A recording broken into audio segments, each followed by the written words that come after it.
तो guys Adani group के stocks इतना ज्यादा फॉल कर गए, तो उसकी रीजंस क्या था, एक्चुअल रीजन क्या था, क्योंकि सब लोग ऊपर नीचे बोल रहे हैं। तो मैंने एक्चुअली डॉक्यूमेंट के थ्रू गया मैं, और मैंने फाइंड आउट किया कि अडानी ग्रुप पे पूरा एलिगेशन नहीं है, अडानी ग्रीन पे मेन एलिगेशन है इनके, क्योंकि वही कंपनी ब्राइबिंग की है और सोलार प्रोजेक्ट्स बैक की है, और दूसरी उनकी कोई कंपनी पे एक्चुअल एलिगेशंस नहीं है, क्योंकि अडानी ग्रीन ने ही बॉन्ड्स के थ्रू पैसा उठाया था और वही यूएस इन्वेस्टर्स को वो कर रहा था कि एक सिचुएशन में डाल रहा था जहां कि उनको ट्रांसपेरेंसी नहीं मिली कंपनीज में, और वही चीज यूएस के कोर्ट को पसंद नहीं आई कि ऐसा कैसे कर सकती है कोई कंपनी कि वो झूठ बोलेगी और पैसा उठाएगी यूएस इन्वेस्टर्स से और वो पैसों को जैसे चाहिए यूज करेगी। तो वही चीज उनको खराब लगी, इसलिए ये सब हुआ। तो उसमें अपन को क्या देखने मिलता है, सबसे पहली चीज मैं आपको एक चीज बता रहा हूं, ये जिसको नहीं पता था कि अडानी ग्रुप ब्राइबिंग कर नहीं रहा है, तो आप तो छोड़ दीजिए, अडानी ग्रुप में इन्वेस्ट मत कीजिए। आपको पता रहना चाहिए अडानी ग्रुप पहले से ब्राइबिंग कर रहा है, that's very common thing in business. आप अगर समझे इसको तो सबसे पहले इतनी ओवर एक्टिव बात भी नहीं थी, 2000 करोड़ की ब्राइबिंग की थी, उससे इनको 18,000 करोड़ का प्रॉफिट होना था। बट क्या हुआ आखिरी में, 3 लाख करोड़ रुपए चुटकियों में साफ। इतना बड़ा तो ब्राइबिंग भी नहीं था, 2000 करोड़ के सामने तुम कहां 3 लाख करोड़ उड़ा दिए। तो ये चीजें समझने की है, छोटी छोटी चीजें। अगर इंडियन रिटेलर्स ही ट्रस्ट नहीं करेंगे ना कंपनीज को, तो आप भूल जाइए, फॉरेन इंस्टीट्यूशंस तो अपनी कंपनीज को ट्रस्ट ही नहीं करना चाहेंगे। ऐसे ही इतना आउटफ्लो हो रहा है, उसके बाद आप ऐसे ही रिएक्ट करेंगे तो क्या ही होना है। तो ये चीज समझने की बहुत ज्यादा जरूरत है इंडियन रिटेलर्स को कि अपन को ऐसी सिचुएशंस में पैनिक नहीं होना है, समझना है क्या चीज थी वो, क्योंकि न्यूज चैनल्स तो ऊपर का बता देते हैं, किसी एलिगेशन लगा दिया 2000 करोड़ का, ये नहीं बताया कि अडानी ग्रीन पे लगा है, और ये नहीं बताया कि कौन से स्टेट्स में लगा है, और ये भी नहीं बताया कि उनको क्या प्रॉफिट हुआ उससे। यही सब चीजें तो मेन जानने की थी आपकी, बट आप तब समझ नहीं पाए, सब रिएक्ट कर दिए, कोई गलती नहीं है। अब सबसे पहले आप ये समझिए कि अडानी ग्रुप में be a risky choice, but वो खराब चॉइस नहीं है अभी भी, मैं तो यही बोलूंगा।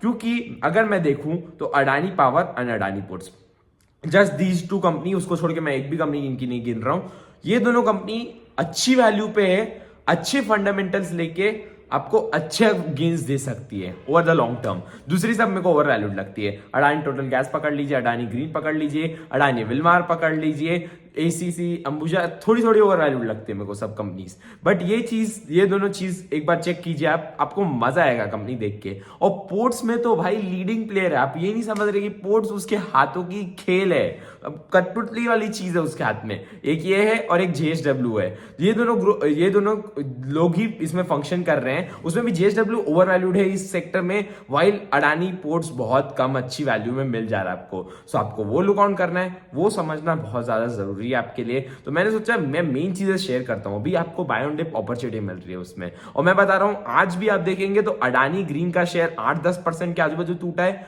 While Adani power, Adani ports तो ऊपर गया है, अडानी पावर 2% ही टूटा है। लोगों को आज ये गेम समझ में आई, तो वो लोग आज ऐसे रिएक्ट किया, आधे लोगों को तो ये भी नहीं पता है ऐसे रिएक्ट करना था।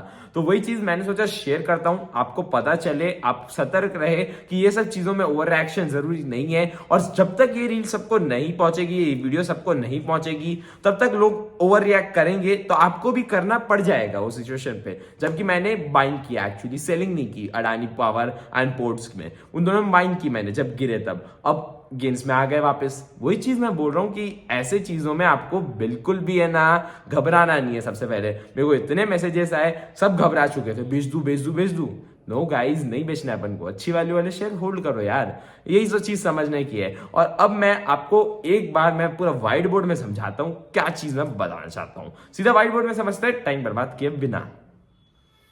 तो गाइस ये सब कंपनी आती है अडानी के नीचे, अडानी ग्रुप के नीचे आती है ये सब कंपनीज। तो उसमें केस इस कंपनी पे लगा है, अडानी ग्रीन पे। तो क्या केस लगा इस पे, $250 मिलियन के ब्राइबिंग का लगा इनके पे case, which comes out to be ₹2,000 crore. ठीक है, तो ये चीज क्या लगा है, और इससे इन लोग ने प्रॉफिट कितना कमाया, ₹17,000 करोड़।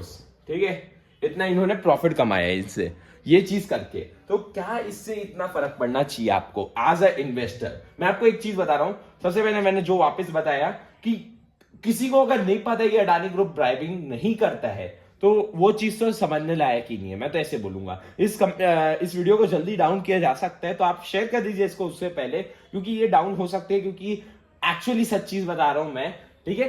तो वही चीज है, तो ये इतना ऐसे ब्राइबिंग की है 2000 करोड़। इस ग्रुप के लिए कितना होता है मैं आपको बताऊं, इस ग्रुप की क्यूमुलेटिव वैल्यू है ना, वो 10 लाख करोड़ के ऊपर है, ठीक है, इतना ऊपर है इसकी वैल्यू, ठीक है, 10 लाख करोड़ के ऊपर, ठीक है। और ये 10 लाख करोड़ के ऊपर की वैल्यू, अब आप यहां से जानिए कि 10 लाख करोड़ के ऊपर की वैल्यू है ये, और इसमें से सिर्फ इतनी सी ब्राइबिंग हुई थी 2000 करोड़, ठीक है। तो कितना होता है, यहां से मैं 2000 हटाऊंगा ना, तो 9 लाख 98,000 करोड़ अभी बचता है भाई, इतने की ब्राइबिंग हुई। बट मेन चीज क्या हुई यहाँ पे, दिक्कत क्या की है कि यूएस से जो बॉन्ड्स उठा रहे थे ना, ये लोग यूएस इन्वेस्टर से बहुत सारे बॉन्ड्स उठा रहे थे, वो जो बॉन्ड्स उठा रहे थे ना, तो वो उसमें वो लोग ये बोले थे कि हम लोग ब्राइबिंग नहीं कर रहे हैं, हम लोग बहुत अच्छे से फंक्शन कर रहे हैं। वहीं पे लोग गलती कर दिए और ये पूरा ग्रुप चपेटे में आ गया। और अब मैं बता रहा हूं, अभी अभी न्यूज आई थी, जेएसडब्ल्यू एनर्जी भी उसके चपेटे में आया है, और उसमें क्या हुआ है कि वो लोग इनसाइडर ट्रेडिंग करते हुए पकड़ा गए। वो शेयर तो डाउन जाना है वापस से, वो भी जाएगा डाउन।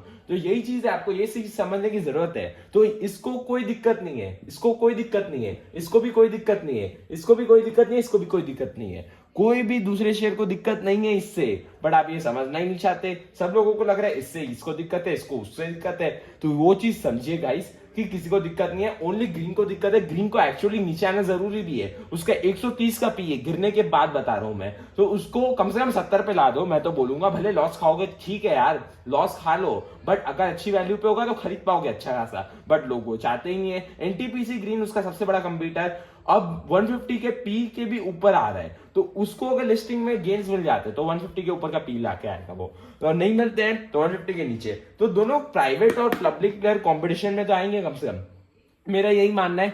आपका क्या मानना है कमेंट्स में बताइएगा, और मिलते हैं नेक्स्ट वीडियो में। तब तक के लिए bye bye, stay safe investing.